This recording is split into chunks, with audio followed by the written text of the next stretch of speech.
গুরুত্বপূর্ণ, সেটা হচ্ছে ক্যাবিনেট আজকে অ্যাপ্রুভ করেছে নারী ও শিশু নির্যাতন আইনে এর সংশোধনী পাশ হয়েছে। আপনারা জানেন যে এটা নিয়ে আমাদের ল অ্যাডভাইজার গত সপ্তাহে এটার উপরে বিস্তারিত বলেছেন, আমি আর নতুন করে বলবো না। তবে যেটা আজকে অ্যাড করার মতো যে ইন দ্য মিন টাইম আমরা এই যে গত কয়েকদিন আগে যখন ল অ্যাডভাইজার আপনাদেরকে ব্রিফ করলেন এবং তারপরে তখন তো নীতিগত সিদ্ধান্ত হয়েছিল, তো এর মধ্যে আমরা অনেকগুলো নারী মানে ওমেন গ্রুপসের সাথে আমরা কথা তাদের মতামত আমরা নিয়েছি এবং তাদের মতামতগুলোকে অ্যাকোমোডেট করার যথাসাধ্য চেষ্টা করা হয়েছে। তো তার আলোকে আজকে প্রায় ঘন্টাখানেক এই লটা নিয়ে ডিবেট হয়েছিল, হওয়ার পরে এই অ্যামেন্ডমেন্টটা এটা পাস হয়েছে। তো এটার মূল যেগুলো ছিল সেটা হচ্ছে যে এখানে বলাৎকারের একটা নতুন সংজ্ঞা দেওয়া হয়েছে এবং আপনারা জানেন যে এই মামলাগুলোর জন্য ডিএনএ টেস্ট একটা বড় একটা ডিলে করা, এই মামলাগুলো ডিলে হওয়ার পিছনে ডিএনএ টেস্টের একটা বড় ভূমিকা ছিল। তো সেই জায়গাগুলো কিভাবে অ্যাড্রেস করা যায় সেইগুলো মেজার নেওয়া হয়েছে এবং অ্যাট দ্য সেম টাইম আপনারা জানেন যে আমরা নতুন 2টা ডিএনএ ল্যাবও আমরা করতে যাচ্ছি। আর আরেকটা বিষয় হচ্ছে যে বিয়ের প্রলোভন দেখিয়ে যে রেপ কেসগুলো, সেই জায়গাটাও নতুন করে অনেকগুলো মেজার নেওয়া হয়েছে এবং সেক্ষেত্রে এইটাকে আগের ল থেকে একটু নতুন একটা সেকশন নিয়ে এসে সেই লটাকে সর্বোচ্চ শাস্তি 7 বছর করা হয়েছে এবং সেইটার ক্ষেত্রে আরও যা সেফগার্ড নেওয়া যায়, যে সমস্ত সেফগার্ড মেজার এই লর ক্ষেত্রে নেওয়া দরকার সেগুলোর ব্যবস্থা করা হয়েছে। তো আমি মানে ক্যাবিনেট অবশেষে এটা আজকে পাশ করেছেন। এটা আরো আজকে ছিল প্রকিউরমেন্ট অ্যাক্টের উপরে আজকে একটা প্রকিউরমেন্ট অ্যাক্ট নিয়ে আপনি জানেন যে আমাদের এটা নিয়ে আগে অনেক ধরনের এটা নিয়ে কনসার্ন ছিল। দেখা যাচ্ছিল যে সিন্ডিকেট করে অনেক কোম্পানি কয়েকটা জায়গার কয়েকটা মিনিস্ট্রিতে দেখা যাচ্ছে একই ধরনের 2-3টা কোম্পানি তারা সিন্ডিকেট করে বেশিরভাগ ক্ষেত্রে অনেক ক্ষেত্রে গভর্নমেন্টের কন্ট্রাক্টগুলো পাচ্ছিলেন। তো সেই জায়গাগুলো এটা যাতে আরো কম্পিটিটিভনেস আনা যায় সেই জন্য যে ধরনের নেসেসারি কাজগুলো দরকার ছিল, যে ধরনের অ্যামেন্ডমেন্ট দরকার ছিল প্রকিউরমেন্ট অ্যাক্টের ক্ষেত্রে, পাবলিক প্রকিউরমেন্টের ক্ষেত্রে, সেগুলো আনা হয়েছে এবং এটা আজকে এই ক্যাবিনেটে নিয়ে বিস্তারিত আলোচনা হয় এবং অবশেষে এটা পাস হয়েছে।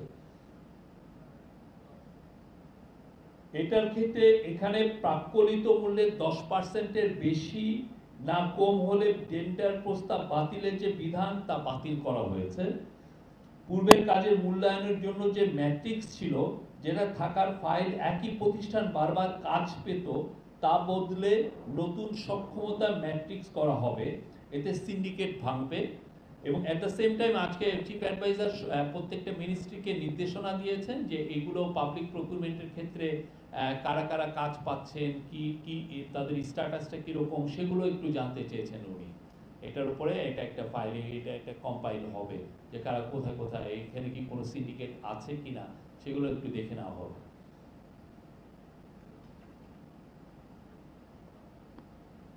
এছাড়া সরকার এখন 65%-এর কাজ দরপত্র হয় অনলাইন, 65%-এর পর্যন্ত সরকারি কাজ অনলাইন মানে ই টেন্ডারের মাধ্যমে হয়।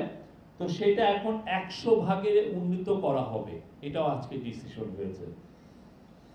আর একটা হচ্ছে 3 নম্বর ছিল পরিত্যক্ত বাড়ি, যেগুলো বরাদ্দপ্রাপ্তরা নিজ নামে নামকরণ করতে পারতেন না। গভর্নমেন্টের অনেকগুলো পরিত্যক্ত বাড়ি যেটা গভর্নমেন্ট বিক্রি করে দিচ্ছে, সেগুলো দেখা যাচ্ছে যে যাদের নামে বরাদ্দ হচ্ছে তারা অনেক ক্ষেত্রে নামকরণ করতে পারতেন না।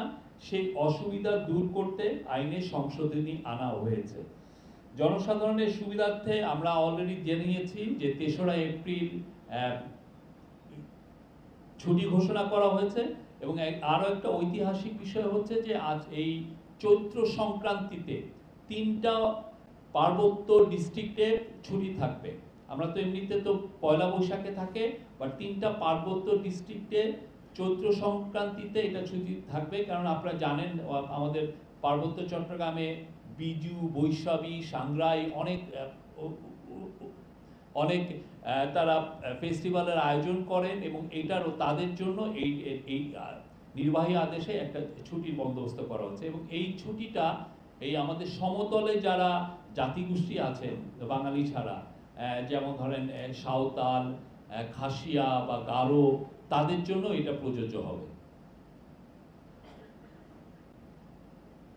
আর আজকে আরো বেশ কিছু ডিসিশন এসছে, তার মধ্যে আমি